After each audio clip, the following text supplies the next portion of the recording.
আজ বিজয় দিবস। এই দিনেই পাকিস্তানি সেনাবাহিনী ভারতের কাছে আত্মসমর্পণ করেছিল। সেই ঐতিহাসিক মুহূর্তে সাহসী ভারতীয় সেনা ও বাংলাদেশের মুক্তিযোদ্ধাদের স্মরণ করে শ্রদ্ধা নিবেদন করলেন জলপাইগুড়ি জেলার মাল মহকুমার চালসার প্রবীণ মুক্তিযোদ্ধা তথা ভারতের প্রাক্তন গুপ্তচর যোদ্ধা সোমনাথ চৌধুরী। তিনি বাংলার জেমস বন্ড নামেই বেশি পরিচিত। বন্দুক চালানোর প্রশিক্ষণ থাকলেও মুক্তিযুদ্ধের সময় তিনি হাতে তুলে নিয়েছিলেন ক্যামেরা। তৎকালীন পূর্ব পাকিস্তানে ঢাকার একটি উর্দু পত্রিকায় চিত্র সাংবাদিক হিসেবে কাজ করতেন তিনি। সেই সময় নিজের ধর্মীয় পরিচয় সহ সমস্ত পরিচয় গোপন রাখতে হয়েছিল তাকে। ব্রাহ্মণ হয়েও নিয়মিত নামাজ পড়তে হতো ছদ্মবেশ রক্ষার জন্য। তার তৈরি একটি বিশেষ দল পাকিস্তানি সেনাবাহিনীর গতিবিধির ওপর নজর রাখত। সেই তথ্য ও ছবি গোপনে ভারতের কাছে পৌঁছাতো, যার ভিত্তিতে তৈরি হতো রণকৌশল। সোমবার মাল ব্লকের মেটালি চা বাগানের মূর্তি ডিভিশনের ফুটবল মাঠে পুষ্পস্তবক অর্পণ করে শ্রদ্ধা জানান তিনি। কারণ 1970-এর দশকে এই স্থানেই ছিল ভারতীয় সেনাবাহিনীর একটি প্রশিক্ষণ শিবির। পাশাপাশি এখানে বাংলাদেশের মুক্তিযোদ্ধারাও প্রশিক্ষণ নিতেন। তখন দুর্গম পাহাড়ি এলাকা জুড়ে রাইফেল ও বিভিন্ন আগ্নেয়াস্ত্রের শব্দে মুখরিত থাকত এলাকা, যা আজ অতীত। এই ইতিহাসকে ভবিষ্যৎ প্রজন্মের কাছে তুলে ধরতে ওই মাঠে ভারতীয় সেনা ও বাংলাদেশের মুক্তিযোদ্ধাদের সম্মানে একটি স্মৃতিসৌধ নির্মাণের দাবি জানিয়েছেন সোমনাথ চৌধুরী। সোমনাথবাবু, এই আগামীকাল বিজয় দিবস 16ই ডিসেম্বর, একটা দীর্ঘ যুদ্ধের পর বাংলাদেশের স্বাধীনতা, এবং সেই সময় আপনার একটা অবদান, যেটা আমরা জানতে পেরেছি বিভিন্ন সূত্র মারফত, যে আপনি সেই সময় জীবনের ঝুঁকি নিয়ে ভারতীয় সেনাবাহিনীকে বিভিন্নভাবে সহযোগিতা করেছেন। সেই বিষয়ে যদি একটু আমাদের কিছু বলুন। ডাইরেক্ট তো কিছু করি নাই, ইনডাইরেক্টভাবে করেছি। হ্যাঁ, ডাইরেক্ট করার মতো পরিস্থিতি সেই সময়টাও ছিল না। আমরা 4-5 জন গ্রুপ নিয়েই আমরা করেছি এই কাজটা। কিভাবে আপনারা সেই তথ্যগুলো পাঠাতেন? আমি হয়তো তোমার কাছে দিলাম, তুমি আবার আরেকজনের কাছে দিলে, এইভাবে তথ্যগুলো দিত। তথ্যের সঙ্গে কি আপনারা ছবিও দিতেন? সেই সময়কার পাকিস্তানের যে সময় অত্যাচারের ছবিগুলো কিছু কিছু পাওয়া গেছে, পাঠাতে হতো।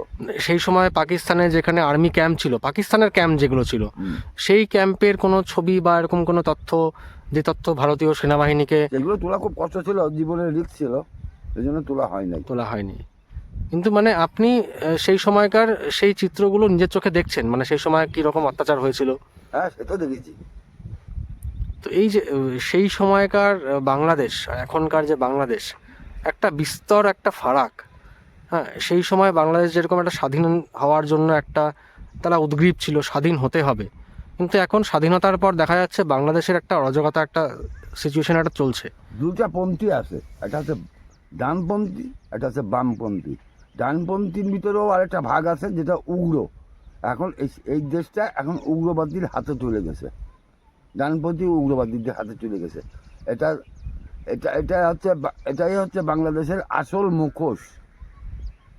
কখনো মনে হয়নি এই যে আপনারা সেই সময় যে এতটা আপনাদের বলিদান বা এত বড় একটা স্যাক্রিফাইস, এত পরিশ্রম, সেই পরিশ্রমটা কোথাও গিয়ে বৃথা হয়ে গেল বা কোথাও ব্যর্থ হয়ে গেল? আপনাদের পরিশ্রমটা হয়েছে, নাহলে পরে যখন আজকে সংখ্যালঘু সংখ্যা কোথায় ছিল আর সেই সময় সংখ্যালঘু কোথায় ছিল? হ্যাঁ, এখন সংখ্যালঘু চারিয়ে এসে দাঁড়াচ্ছে। সেই সময় তো আপনি, যেটা জানতে পেরেছি, যে আপনি আপনার পরিচয় গোপন করে আপনি সেই সময় কাজ করতেন। সেটা কি করে করতেন?